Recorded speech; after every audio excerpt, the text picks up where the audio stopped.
O professor Belmiro Valverde Jobim Castor, ex-secretário da Educação e do Planejamento do Paraná, é o nosso convidado de hoje no programa Memória Paranaense. Professor Belmiro, começando a contar aqui da história, a vinda da sua família, que saiu lá de Minas Gerais e veio para a cidade de Rio Negro, ficando depois por aqui. É verdade, meu pai era militar, meu pai servia em Juiz de Fora, onde eu nasci, e em 45 nós viemos para Rio Negro, meu pai veio transferido, e passamos em Rio Negro até 1950, quando eu fui morar no Rio, com meus avós, e ele ficou ainda mais um tempo em Rio Negro e depois em Curitiba, e fez carreira militar praticamente aqui no Paraná. E como era advogado, depois de passar para a reserva, ele continuou aqui. A rigor, minha família não é de Minas, nós estávamos lá por circunstâncias várias. Meu pai porque era militar, servindo lá, e a minha mãe porque o meu avô, Belmiro Valverde, além de médico, tinha se envolvido na política com o integralismo e tinha feito parte daquilo que os jornalistas gostam de chamar de intentona integralista, né? O putsch integralista, né? Intentona é a comunista, né? O putsch integralista. E foi preso, foi condenado pelo Tribunal de Segurança a 15 anos de cadeia. Então minha mãe foi morar com um tio meu que também era militar, que servia em Juiz de Fora. Então daí que nós viemos para o Paraná. A sua infância foi na cidade de Rio Negro e mais tarde o senhor teve a oportunidade de, com o seu avô, estudar no Rio de Janeiro. É verdade. Em Rio Negro, né, eu passei a infância dos 3 anos até aos 10 anos, praticamente, e depois fui para o Rio estudar, onde meu avô morava, né? Rio Negro é uma cidade, naquele tempo, uma cidade muito pequena, muito aprazível, em que o grande investimento econômico era o batalhão ferroviário. Hoje em dia, você vai a Rio Negro, o grande investimento está na indústria moveleira, na Souza Cruz, e o batalhão agora é um regimento de cavalaria que está lá, ainda tem alguma representatividade, mas naquele tempo era assim, o centro econômico da cidade era o batalhão. O senhor teve a oportunidade de um estudo bastante aprofundado, uma formação bastante completa. O senhor acha que o seu avô foi importante quando levou o senhor para o Rio de Janeiro, para que começasse a ter essa formação? Sem dúvida, porque Rio Negro era uma cidade muito limitada naquele tempo. E o meu avô, como eu era neto homem, o primeiro neto homem e tinha o nome dele, ele achou que devia me propiciar isso. E me propiciou. Eu fui estudar com os agostinianos, eu fiz todo o meu curso primário e secundário, né, o ginasial e naquele tempo científico, com os agostinianos, no Colégio Santo Agostinho, no Rio. O Rio tinha vários colégios religiosos assim padrão, eram os inacianos, que era o Colégio Santo Inácio, os beneditinos do Colégio São Bento e os agostinianos do Colégio Santo Agostinho.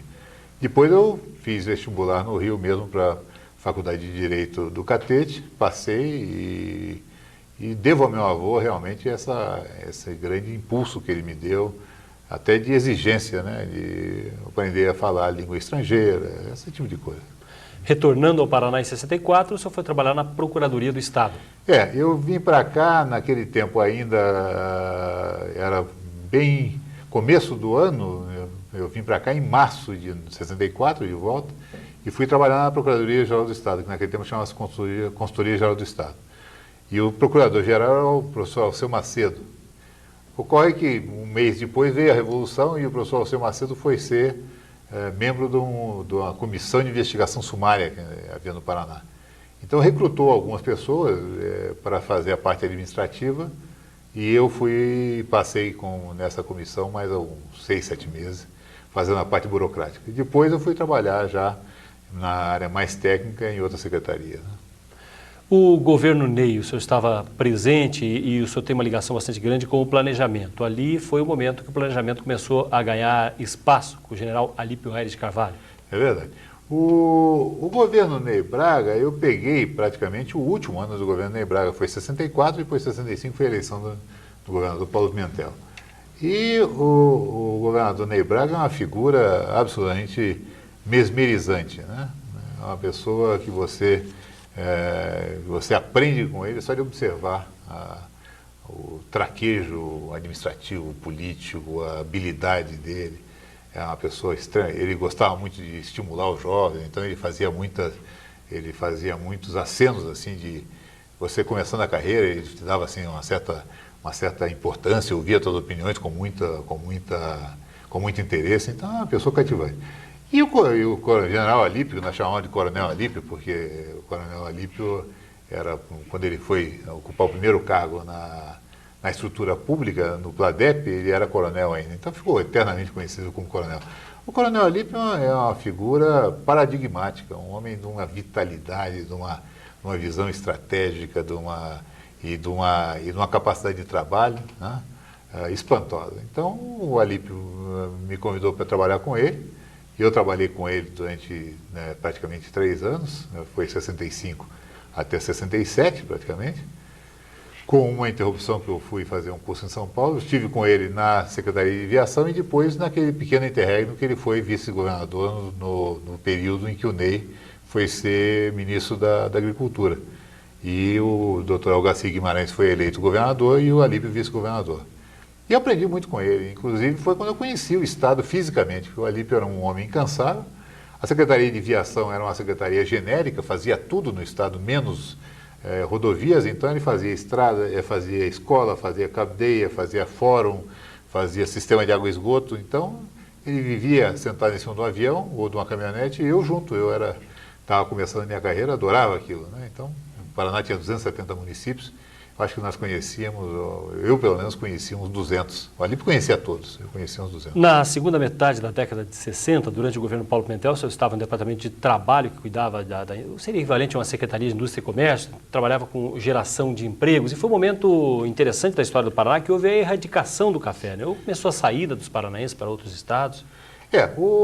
A crise do café já estava se delineando há muitos anos, porque, como você sabe, a política de café no Brasil, desde o Acordo de Taubaté, no começo do século, essa política sempre foi no sentido de administrar o comércio de café. Então, o governo fazia o chamado plano de safra, ou seja, ele comprava todo o café produzido, e depois ele fazia, então, a venda no mercado externo e ele fazia, inclusive, a venda no mercado interno. O café que era entregue às torrefações era fornecido pelo IBC.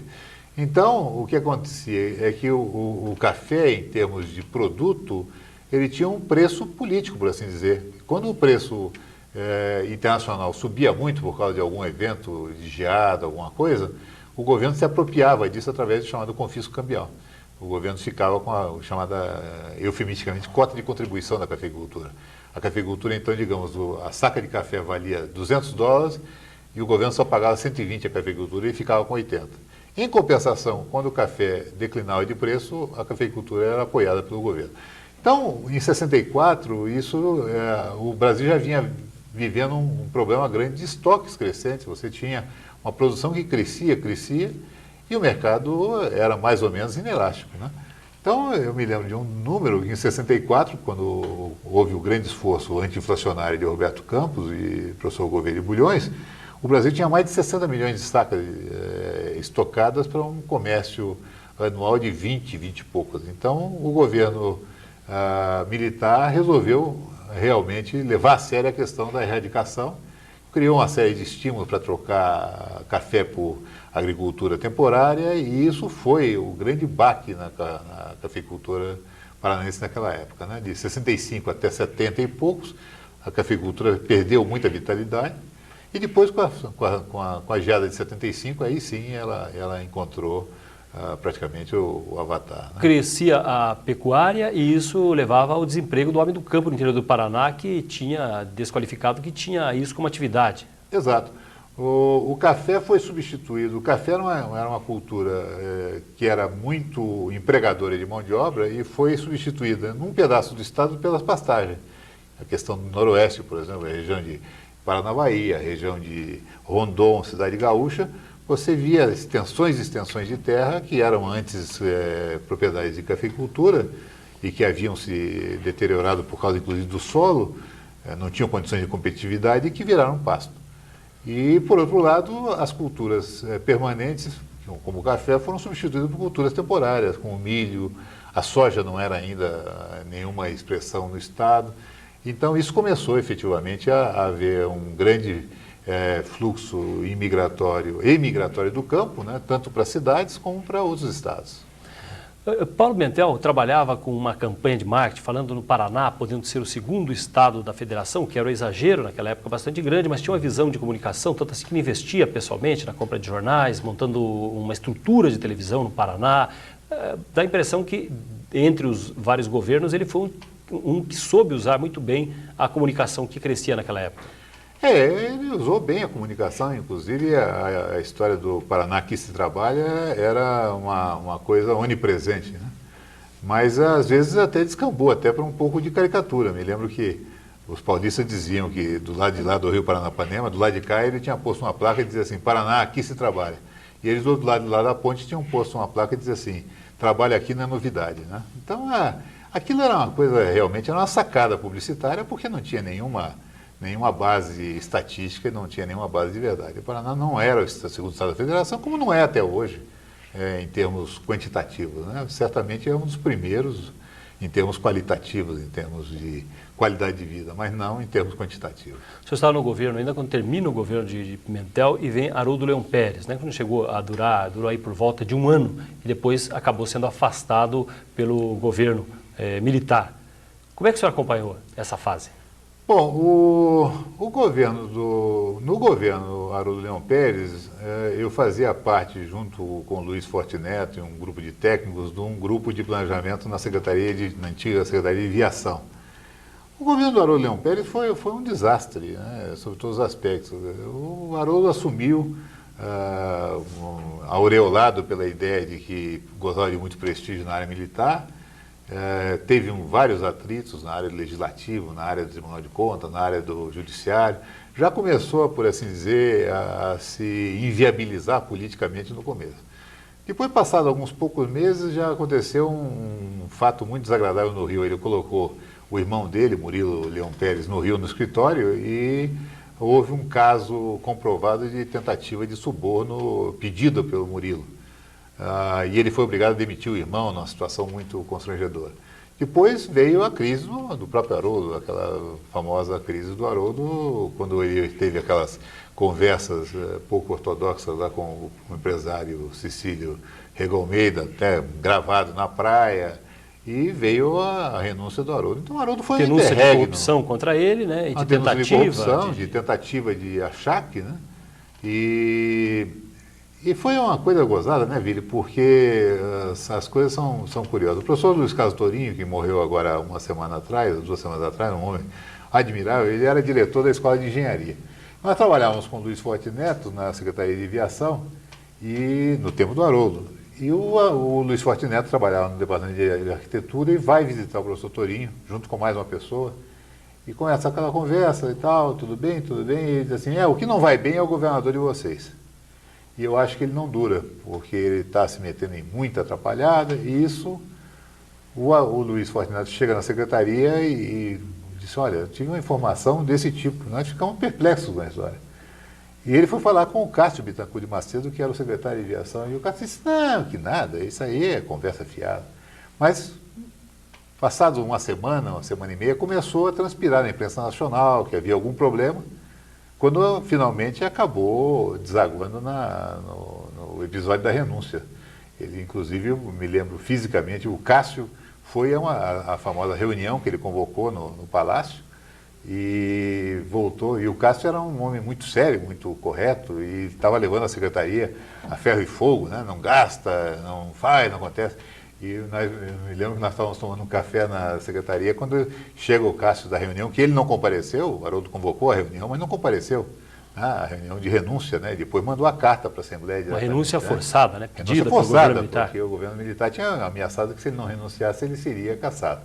E o Cássio então entrou assim com a cara claramente, assim, uma cara meio de choro e disse, e aquele FDT pedindo austeridade para nós, né? O Cássio, irritado, que tinha sido feito de trouxa, ele é um homem respeitável ser feito de trouxa, né? Então, o governo do Haroldo foi realmente um desastre imitigado, né? Bom, terminada a fase de Haroldo Leão Pérez com a renúncia, o pedido de renúncia dele por parte do governo militar, veio aí o governo do professor Parigô de Souza. Também o senhor estava acompanhando e foi até convidado para coordenar o planejamento. O professor Parigô assumiu nessas circunstâncias e ele vinha de uma tradição de planejamento da Copel, ele é presidente da Copel, acostumado a tudo programado, orçamentado. Quando ele chega no Estado, ele descobre que o Estado não tinha um plano, não tinha um orçamento trienal organizado. Inclusive, foi até uma coisa caricatural, o governo anterior, o Haroldo Leão Pérez, tinha sido solicitado pelo governo federal a apresentar um plano do Estado. E esse plano tinha sido feito. E o antigo secretário de governo guardou, talvez esse plano ficou pronto exatamente no momento, nos estertores do governo Haroldo Leão Pérez, guardou no armário. Então, quando o professor Parigot assumiu o governo, abriram um armário e encontraram dezenas de volumes de um plano, supostamente um plano do governo do Paranaense que ninguém conhecia. Então, o professor Parigot convocou o Ivo Moreira, Ivo Silva Moreira, que é professor da Universidade Federal, meu colega na Universidade Federal, e ele então me convocou para nós começarmos a montar o que foi um embrião do Sistema Estadual de Planejamento, a Coordenação de Planejamento Estadual. Nós fizemos o plano do Parigot, o diagnóstico e diretrizes de ação. Esse plano, na época, foi muito debatido porque exatamente nós estávamos saindo da época do Pimentel com a história desse neofanismo, o Paraná, segundo estado, por aí afora. E, muito coerentemente com as ideias do professor Parigot, o diagnóstico de diretrizes ele era um documento ácido em relação ao Estado, mostrava que nós tínhamos problemas crônicos, a renda per capita paranaense era menor que a renda per capita média nacional, que a produtividade nossa agrícola era uma produtividade extremamente baixa, que nossos problemas infraestruturais eram muito sérios, então aquilo caiu, assim, não digo com uma bomba, não houve uma repercussão desse tipo, mas caiu assim, criou muito estupor nas pessoas. Puxa, eu estava pensando que isso aqui era um oásis de prosperidade, mas isso era bem do Parigot, quer dizer, o Parigot queria dizer, não, vem cá meus caras, vamos ser rigidamente, né, vamos ser rigorosos cientificamente, o Paraná tem problemas sérios, né, e o professor Parigot deu essa grande contribuição, né, dele. O professor Parigot, ele já no momento da saúde dele muito delicado, então assim que ele morreu 2 anos depois, ele levou a sério a ideia de fazer essa preparação intelectual do governo. Preparou os planos de governo, preparou os planos rodoviários. E, além disso, ele tinha um estilo, né, muito direto. Então, aquilo às vezes magoava as pessoas, né, porque eu me lembro o professor Parigot uma vez foi a Cascavel para abrir um curso de Direito na faculdade e eu fui junto, né, acompanhando, fazia parte da comitiva. E ele chegou na hora no discurso e disse, só o futuro dirá se vocês foram sábios em fazer um curso de Direito ou se foram insensatos em não fazer um curso de Agronomia numa região como essa, que é uma região agrícola, por aí afora, quando um país é um país dominado pelo bacharelismo, nós fazemos mais um curso de Direito. Aquilo foi uma ducha de água fria, né? E outra frase famosa dele preferida era dizer assim, desde que assumi o governo, só me deram 2 tipos de sugestões, como cortar a receita e como aumentar a despesa. Gostaria que vocês agora fizessem o contrário, me deem sugestões de como aumentar a receita e diminuir a despesa. Então isso obviamente não era muito bem recebido. Mas ele era um homem de grande brio, grande fibra pessoal, né? Depois, quando ele ficou doente e depois morreu, em 73, veio o período do João Mansur ficou no governo durante algum tempo e em seguida a eleição indireta do deputado Emílio Gomes para governador e do futuro governador Jaime Canet como vice-governador, né? Então, nesse momento, aconteceu o seguinte, o presidente Geisel, que estava assumindo, convidou vários paranaenses para assumirem cargos na área federal. Então, foram Maurício Schumann para o BNH, Carlos Schibiter foi para a Caixa Econômica, e o Ivo Moreira, que era o secretário de Planejamento, foi ser secretário de articulação com os estados e municípios do Ministério de Planejamento. E eu fui chamado pelo governador Emílio Gomes para substituir o Ivo no período que faltava, os 11 meses, 11 e pouco meses. Isso ficou secretário de Planejamento no governo Emílio Gomes, fechando e depois durante todo o quando governo chegou no Canet. fim do governo, o Canet me chamou, e a mim e ao Osíris Sten Guimarães, que era o secretário de Transportes, e nos confirmou. Nós fomos de 75 a 79. Até 79. Né? Nós ficamos, então, eu fiquei como secretário de Planejamento de 75 até 79. Saí do governo 2 meses antes, porque eu estava indo para os Estados Unidos para estudar e meu curso começava em janeiro. Então, não cheguei a ficar até o mês de março, né? A importância do governo Canet, porque ele teve um trabalho bastante grande na área da educação e principalmente das estradas, da ampliação da malha paranaense.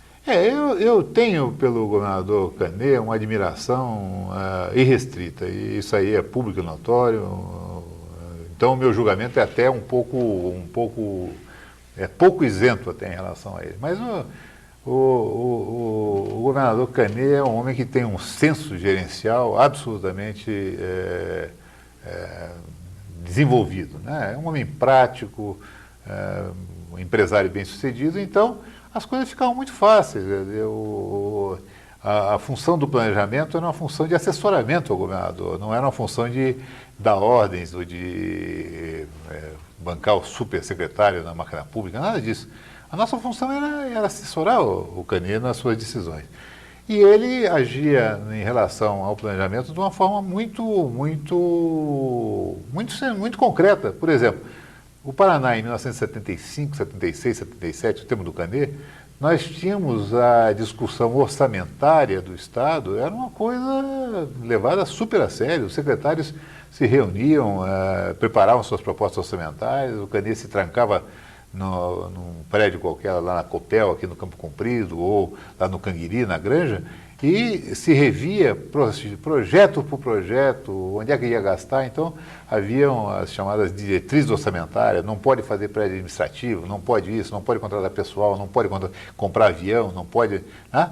Então, aquilo era, assim, meio autoritário, o pessoal se ressentia, inclusive. Nós tínhamos um amigo que dizia assim: poxa, você e o Jaime Prosóximo fazem que nem cachorro perdigueiro, vocês levantam a perdiz para o Canet atirar na gente, né? Porque você fornecia os dados: olha, os projetos são esses, assim, assim. Aí o Canet abaixava, o cara olhava para o projeto assim, com aquela bochecha caída, e dizia: fulano, você vai comprar um avião? Daí o cara: não é bem assim, governador, e tal, né? Então a coisa era brava. E foi uma época complicada, né? Porque teve uma grande geada de 75, depois uma estiagem forte em 78, a economia foi atingida. Nós tivemos 2 anos péssimos de receita. Foi 75 a geada, a grande geada do Paraná, e 78 a estiagem, que liquidou com a safra de verão. Então, esse é um milagre, inclusive, que nós tenhamos conseguido na época. O governo chegou, documentadamente, isso é um estudo do governo federal, nós chegamos a investir 40% da receita nossa, apesar de todas essas coisas. Mas era realmente uma coisa muito restritiva, né? Tanto assim que, por exemplo, despesa de pessoal, a gente não podia errar. Então, era aquilo levado ao pé da letra. Nós errávamos as previsões de pessoal numa época inflacionária por 2%, 3%. Porque era levado, né? Ninguém podia contratar, ninguém podia aumentar, ninguém podia isso. Então, graças a isso, fez muita coisa. Bom, aí veio o segundo governo de Ney Braga, né? No final da década de 70, o senhor se afastou, foi para os Estados Unidos estudar, e muita gente até do grupo de Canet acabou saindo desse governo que veio a seguir de Ney Braga. Apesar de que a nomeação de Canet passou por Ney Braga. Eu acho, né, com toda a absoluta sinceridade, que eu acho que houve uma série de embrólios, né, nessa passagem, né? O pessoal que estava entrando, e eu não atribuí isso ao governador Ney Braga, mas algumas pessoas que estavam entrando, talvez não resistiram muito àquela tentação de, né, antes de mim o dilúvio, depois de mim a barbárie, né? Quer dizer, então, ou ao contrário, antes de mim a barbárie, depois de mim o dilúvio, né? Puxa, o Estado está quebrado, porque o Estado estava saindo de um programa de obra muito intenso quando veio a estiagem. A estiagem começou a se manifestar no Paraná em agosto de 78. Apesar disso, apesar de nós termos conseguido um grande apoio federal, que foi uma outra linha muito forte na época do governo Canet, de conseguir atrair dinheiros federais para o Paraná, os primeiros meses do ano de 79 foram anos pesados para o governo Ney Braga, que entrou. E houve um pouco de inabilidade. Começou a haver um comentário: recebemos o Estado quebrado, o que não era verdade. O Estado está desequilibrado, o que também não era verdade. Tanto assim que 3, 4 meses depois estava tudo já regularizado. Eu acho que isso aí abalou um pouquinho Pode ter sido um dos motivos para Canet, daí na eleição de 82, ter se juntado através da formação do PP e apoiado o candidato de oposição, que era José Richa, pelo PMDB, e não ter ficado com o grupo de Ney Braga? Esse distanciamento surgiu já daí? Eu não sei, Vili, eu não sou exatamente um bom analista político, mas, vamos dizer, como observador de algumas coisas, eu acho que isso aí talvez tenha tido alguma contribuição no sentido de dizer, puxa vida, as pessoas que eram nossas amigas de alguma forma não nos trataram como deviam, né? Mas eu acho que tem outros fatores intervenientes, né? Primeiro, o fato de que já no primeiro ano do governo Ney Braga houve o problema da doença do governador Ney Braga, e já se delineou um quadro eleitoral de imediato. Né? Foi quando ele chamou o Saul Raiz de volta de São Paulo para ser candidato aqui cá, né? À sucessão. O Saul chegou aqui, faz parte daquele espírito do Saul, um homem com uma energia inesgotável, já começou a transpirar a história que ele ia ser um supersecretário, que ele era o futuro governador virtual, e evidentemente isso não ajuda a nenhuma composição política, né?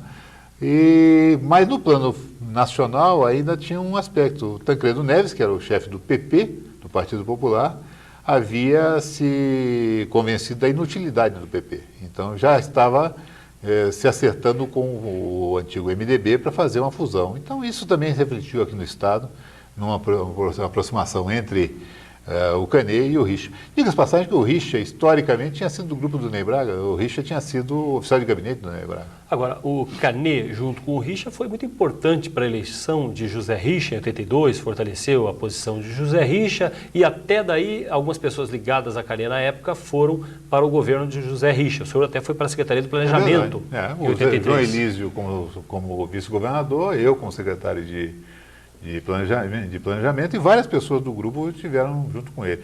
A importância da contribuição do Canê na eleição do Richa, eu acho que é evidente, porque o Richa tinha saído de uma eleição em 86 contra o Túlio Vargas, que havia perdido a eleição. Em termos de votação popular, o Richa perdeu a eleição.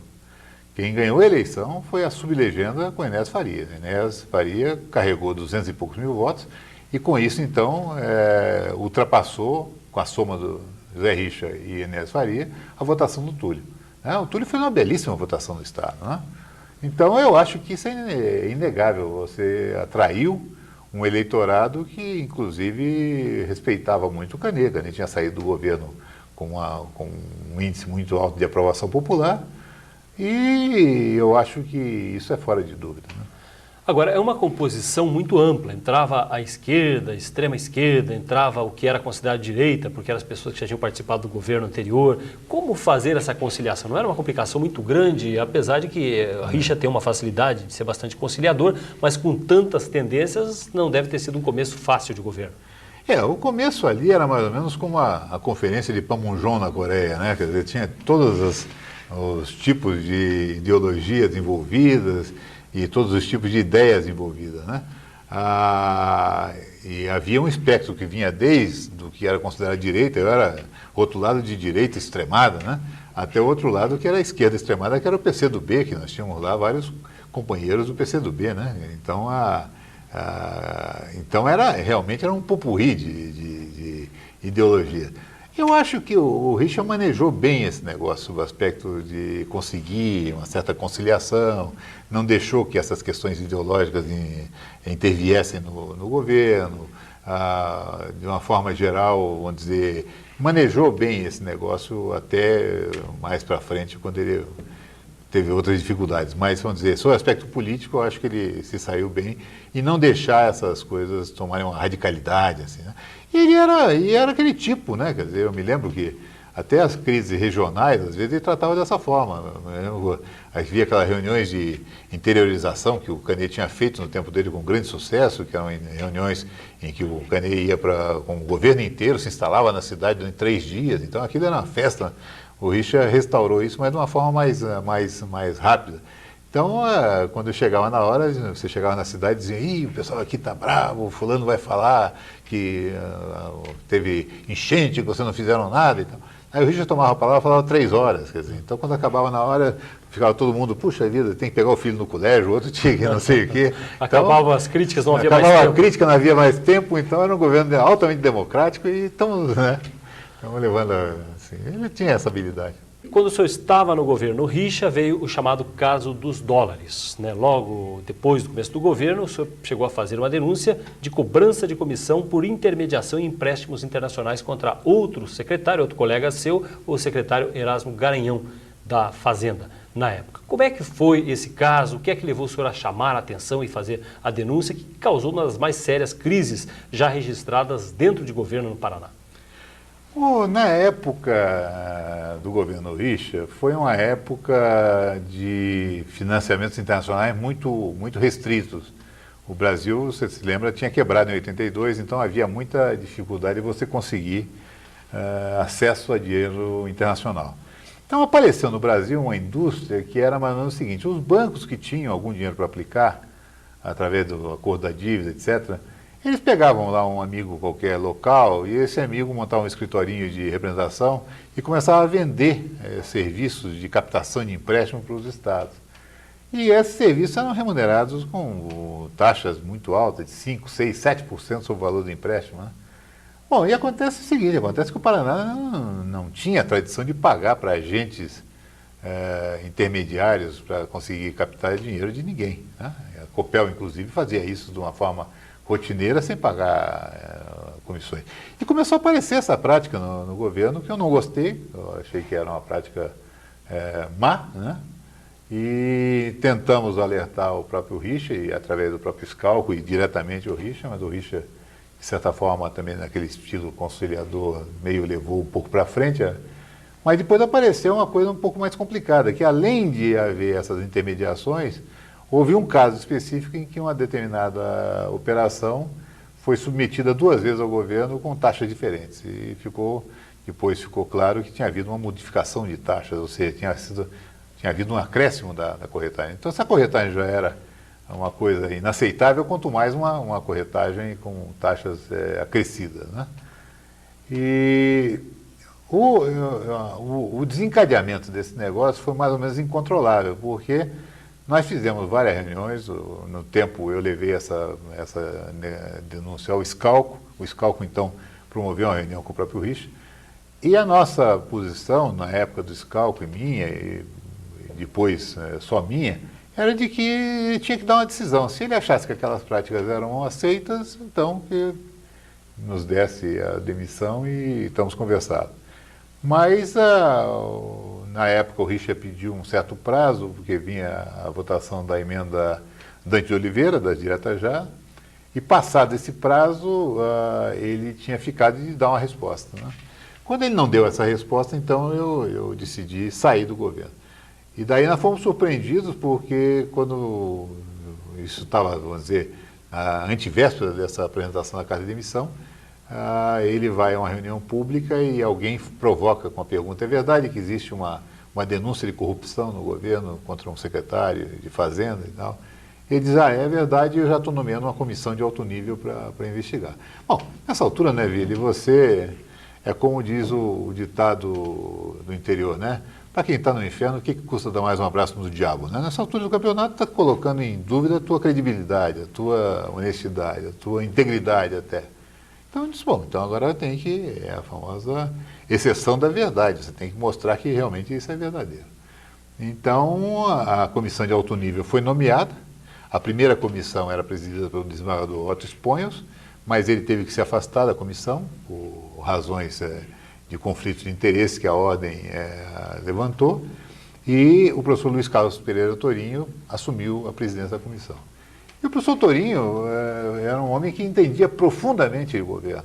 Inclusive, o professor Torinho era um dos homens mais qualificados para ter sido governador do estado. Então, quando ele viu aquela documentação toda, o professor Torinho ficou realmente espantado que tivesse acontecido aquilo. Então, o relatório do professor Torinho era um relatório que comprovava que as denúncias que eu havia feito eram verdadeiras.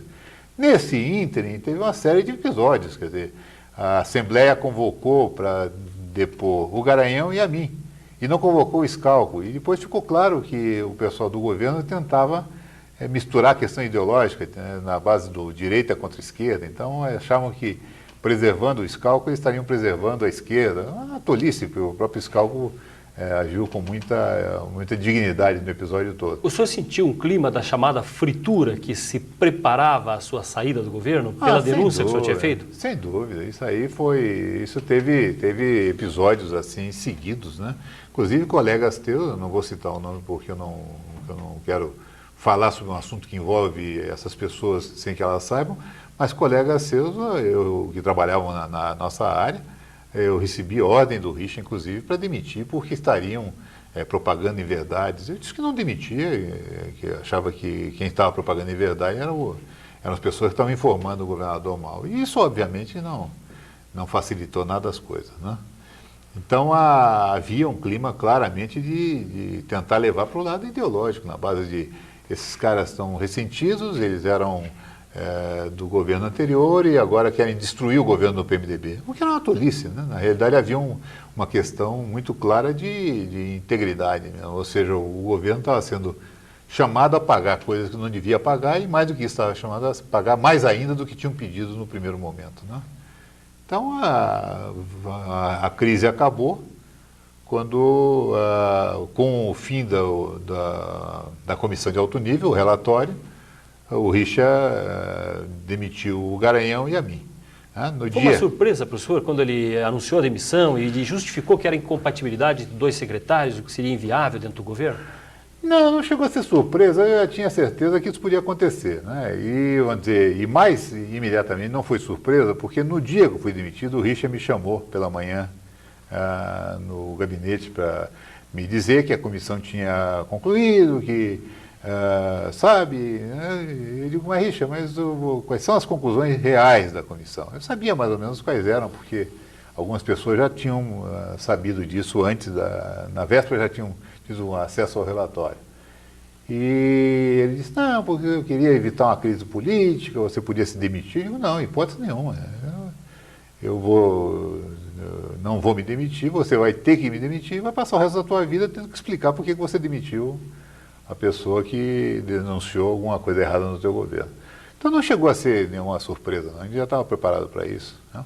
O senhor sairia de qualquer forma, depois de ter feito a denúncia, se não houvesse solução, o senhor pensava em deixar o governo por não concordar com o que era feito? Claro. Não é nem por não concordar, né? Era tipo da vitória de Pirro. Se dissesse, olha, você tinha razão e sai o outro, você estava definitivamente rifado, né?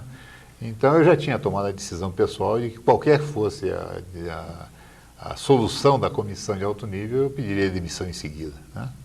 E aí o senhor foi para a iniciativa privada, foi para o Bamerindos, convidado a trabalhar no Bamerindos. Exatamente, eu fui trabalhar no Bamerindos, entrei no Bamerindos em agosto de 84, inicialmente fui dirigir a parte de planejamento corporativo da holding, do banco, e fiquei até 87. Em 87, quando o Álvaro Dias foi eleito governador, o Álvaro me fez um convite para voltar a ser secretário na área de educação. E eu aceitei, né? O banco até foi muito condescendente comigo, me permitiu sair, eu pedi demissão do banco, inclusive. Como é que o senhor recebeu esse convite? Uma espécie de reparo que tinha acontecido anteriormente? Qual foi a sua interpretação naquela época? Olha, você sabe que você se envaidece das coisas tolamente, né? Na época eu achei que aquilo era uma espécie de reparação. Depois eu, vendo com um pouquinho mais de perspectiva, e Elizabeth, minha mulher, vê com muito mais perspectiva que eu, que ela é muito mais realista, eu sou meio papagaio de sangue quente, assim, que acredita nas coisas, ela sempre diz assim, olha, isso aí foi uma coisa de manipulação. Eu acho que, de certa forma, interessava o próprio Álvaro, que estava começando o governo, primeiro dar um sinal de conciliação, né? Em segundo lugar, dá um sinal de independência. Ele independência em relação a Richa, porque ele criava uma ruptura com Richa que tinha sido o governo anterior. Como realmente criou, né? O Álvaro, com 2, 3 meses de governo, ficou bem claro que ele fazia força para se separar do Richa, né?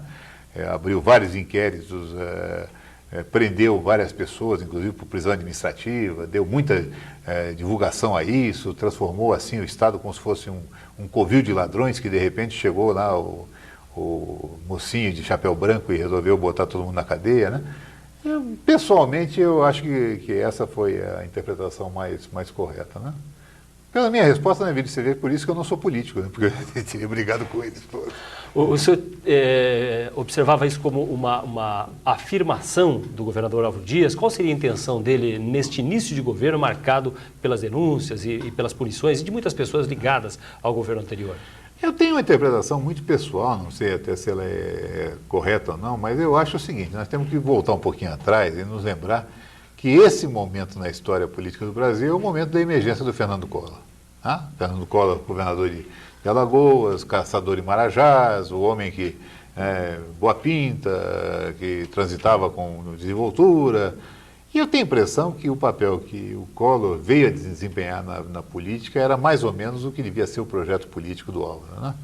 Ele se imaginava nessa posição, governador de um estado pujante, honesto, bem apessoado, legitimado politicamente, eleito várias vezes com votações consagradoras. Então, eu acho que ele se via um pouco como esse futuro jovem do país, né, que acabou se concretizando na figura do Collor, né?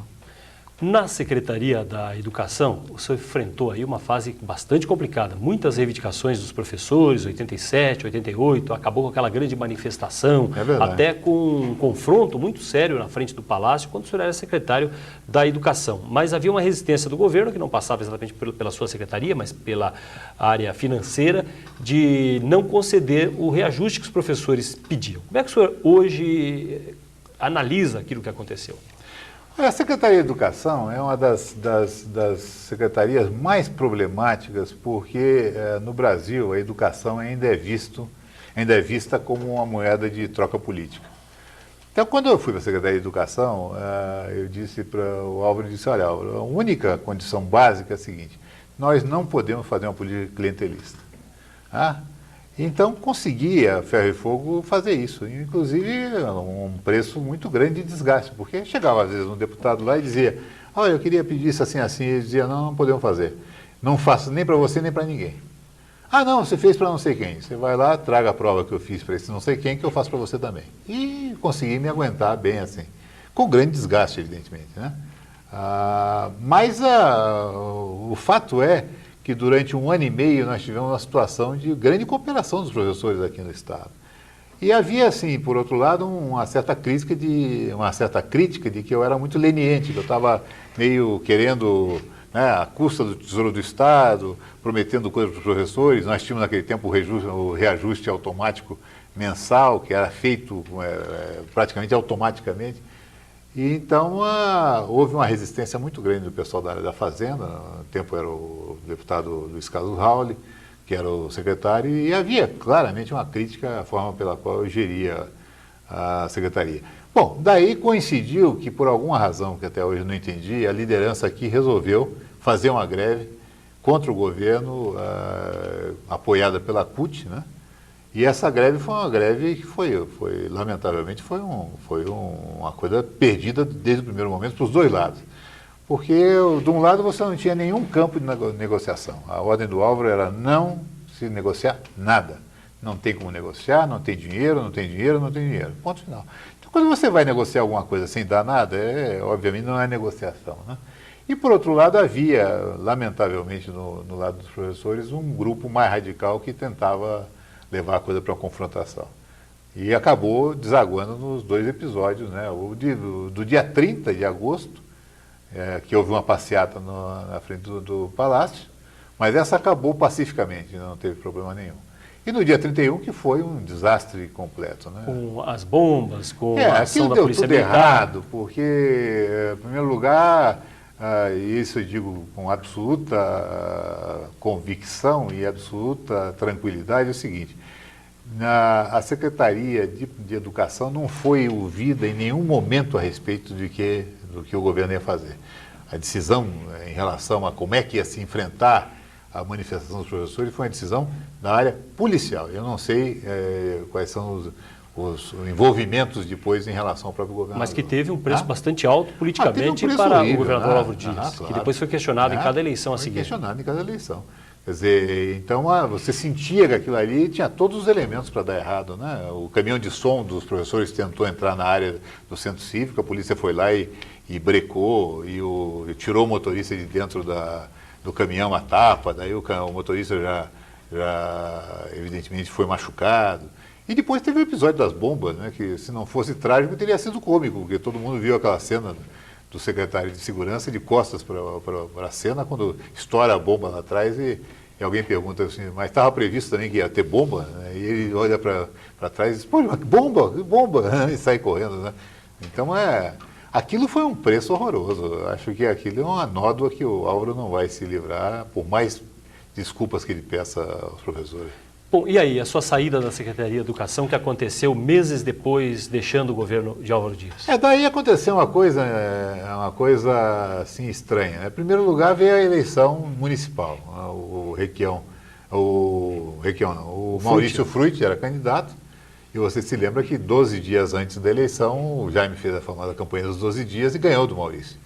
E o bode expiatório inicial da derrota do PMDB era a greve dos professores. E depois, então, começaram algumas fustigações, né, assim, do tipo, nós tínhamos devolvido para a Campanha Nacional de Educatária da Comunidade uma escola que estava emprestada. Então, o Paulo Furiati, que era deputado, fez um requerimento de uma CPI, por que eu havia doado um bem público, coisa desse tipo. Então, quando começou nesse nível, eu achei que também já estava na hora de dar por encerrada a missão e cair fora. Sabe? Saindo do governo Álvaro Dias, da Secretaria de Educação, o senhor foi convidado novamente para retornar ao Bamerindos, na diretoria internacional do banco, ficou por lá cerca de 7 anos. E como é que o senhor interpretou um banco tão forte paranaense, que chegou à segunda posição entre os bancos privados do país e depois ter a sua venda, a crise em que terminou o Bamerindos? A história do Bamerindos, eu inclusive falo pouco sobre a crise do Bamerindos por uma questão até ética, porque eu acho que é uma questão tão polêmica que as pessoas envolvidas devem ter direito a colocar outras opiniões. Mas eu acho que é bem claro dos números, né, que o grande debate do Bamerindos foi a Empacel, foi o investimento da Empacel, o investimento da indústria de papel. E isso é provado pelos números, porque quando a Empacel foi vendida já pelo Banco Central, ela estava nos livros, ou seja, estava o seu valor contábil da Empacel e da área florestal, era de mais de 900 milhões de reais. E o banco já tinha suportado quase 250 milhões de dólares de prejuízo com a Empacel. Então o investimento total direto na Empacel já passava de 1 bilhão e 200 quase. Foi vendido por 380 milhões, quer dizer. Então, ficou bem claro que o investimento, lamentavelmente, não tinha sido bem sucedido. Era muito dinheiro imobilizado, sem retorno imediato para o banco? Era muito dinheiro imobilizado, na época a fábrica não tinha a escala ainda necessária, ela foi concebida para ter 2 máquinas e só tinha uma máquina operando. O esquema financeiro de sustentação foi muito baseado em empréstimos de curto prazo, então...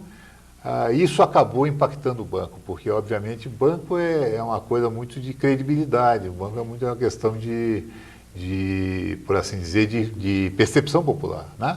Se os banqueiros começam a perceber que há problemas no grupo, a pergunta que a gente recebia muito era essa, vem cá, como é que vocês pretendem pagar esse negócio todo?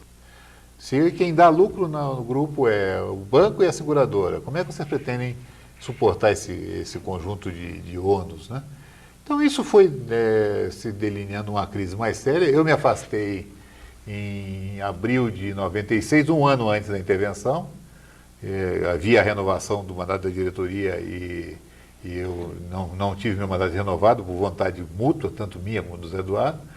E estava fora do banco já há um ano, acompanhando mais de longe essa negociação. Né? Acho que foi um desastre para o Paraná perder um banco da expressão do Bamerindos. Você... não pode ter essas ilusões, não, a coisa ficou igual, só mudou de nome. Não, mudou de nome, mudou de filosofia, mudou de dono, mudou de comprometimento com a agricultura, mudou aquela ideia do ideário do seu Avelino, que era muito forte, né?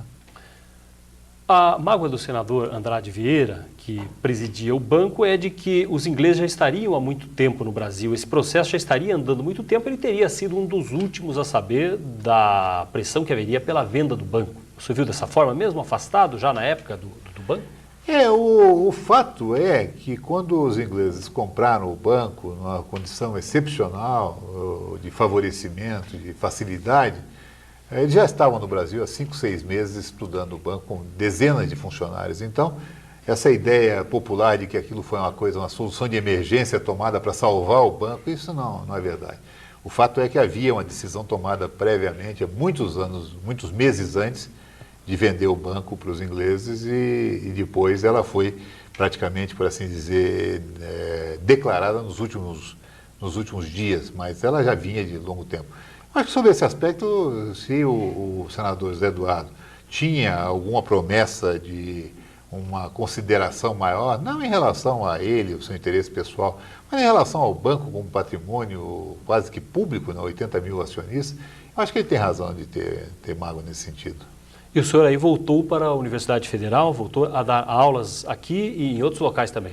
Quando eu saí do banco em 96, eu voltei para a área de magistério, né? Voltei para o mestrado da Universidade Federal, comecei a trabalhar na área de consultoria, aproveitando esse conhecimento que eu tinha na área internacional, na área de finanças internacionais, tudo isso, e voltei para a área de docência, né? Então, hoje em dia, eu trabalho em alguns cursos de formação de executivos, tanto aqui como em São Paulo. Tem uma atividade bastante intensa, mas, acima de tudo, muito prazerosa. Nós estamos vivendo um momento muito bom nesse aspecto no Brasil. O senhor é PhD em administração pública, entende bastante de planejamento, tem uma visão total do Paraná. A sua forma de ver hoje a transformação do Estado, a criação de um polo automotivo? Olha, eu acho que o Paraná está certíssimo em procurar uma vocação industrial mais sólida nesse momento. E o momento é esse. Por quê? Porque está mudando a lógica de produção mundial, com a globalização, com a integração de Mercosul. Se você pegar um mapa do Mercosul, um círculo com Curitiba como centro, 1.500 quilômetros, você tem 85% do PIB da Latinoamérica. Então, o Paraná tem uma posição geográfica extremamente forte, fronteiriço da Argentina, fronteiriço do Paraguai, próximo dos grandes centros de consumo, dos grandes centros de produção. Então, eu acho que, como estratégia geral, está absolutamente correto.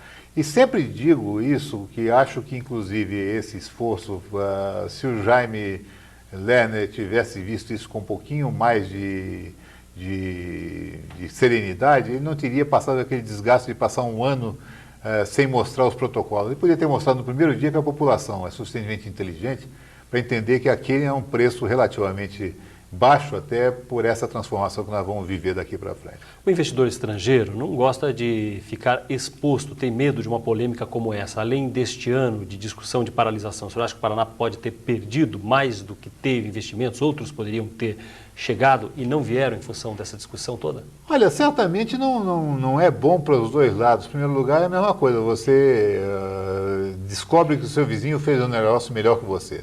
Isso não é bom, né? E, evidentemente, não se pode imaginar que uma negociação dessa seja exatamente equânime para todas as partes envolvidas. Deu-se mais para um, deu-se menos para outro, por razões comerciais, eu acho isso natural, né? Então, e segundo, realmente, essa publicidade negativa do tipo, olha, esse pessoal está envolvido. Chega lá nos outros países, uma coisa assim do tipo, está havendo um problema político lá no Paraná, o pessoal está questionando os investimentos lá, dizendo que nós recebemos vantagens indevidas. Então, isso gera realmente um mal-estar, né? Eu acho que não contribuiu nada para o Paraná essa polêmica toda, por mais bem intencionada que ela fosse. Mas, de qualquer forma, o efeito multiplicador das indústrias que já vieram, das montadoras que já vieram, como é que isso funciona somada à possibilidade que o Paraná teria pela posição estratégica no Mercosul que o senhor citou? Veja o seguinte, quando o Ronaldo Pacheco fez o negócio da Fiat em Betim, ele foi criticadíssimo naquele tempo, fez um investimento de 300 milhões de dólares e dizia, mas que absurdo, está dando de graça para o pessoal da Fiat 300 milhões de dólares. Hoje em dia, todo mundo, por mais pouco amigo, por mais inamistoso que seja, reconhece que a Fiat foi uma mudança de paradigma em Minas, né? Você tem hoje em dia em Minas uma grande indústria moderna calcada em cima da Fiat e dos investimentos ligados a isso. Então eu acho que nós vamos viver um processo parecido com isso, quer dizer, eu acho que nós vamos ter aqui um foco de atração de outros fornecedores, de serviços industriais, de serviços não industriais, financeiros, transportes, por aí afora, e que vão dar uma outra configuração ao Estado, né? Agora, você tem que ver isso dentro de uma lógica de produção moderna. Quer dizer, nós não estamos mais agora aqui produzindo para o Brasil, nós estamos produzindo para o Mercosul, estamos produzindo para o mercado mundial. E vamos estar recebendo também produtos que são elaborados em outros países para ser montados no Brasil e vendidos no Brasil. Então, essa nova lógica da produção, eu acho que vai ser uma coisa exponencial no Estado. Nós vamos viver um momento muito forte. O conjunto Estado, agricultura, a tentativa de levar para o interior também esse desenvolvimento, tudo isso tem que ser integrado. Tem que se ter um pouco de realismo. Essa ideia de que você vai conseguir botar uma montadora em Cascavel, em Guarapuava, isso me parece que não é exatamente realista.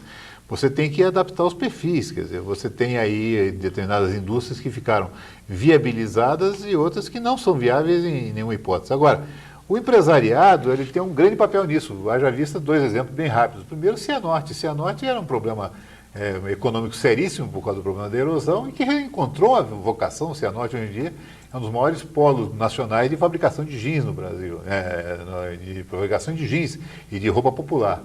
E Ampere, que é uma cidade pequena aqui no sudoeste, é um dos maiores polos brasileiros de fabricação de confecções de camisas, etc. Quem é que podia imaginar que Ampere pudesse surgir como vocação industrial?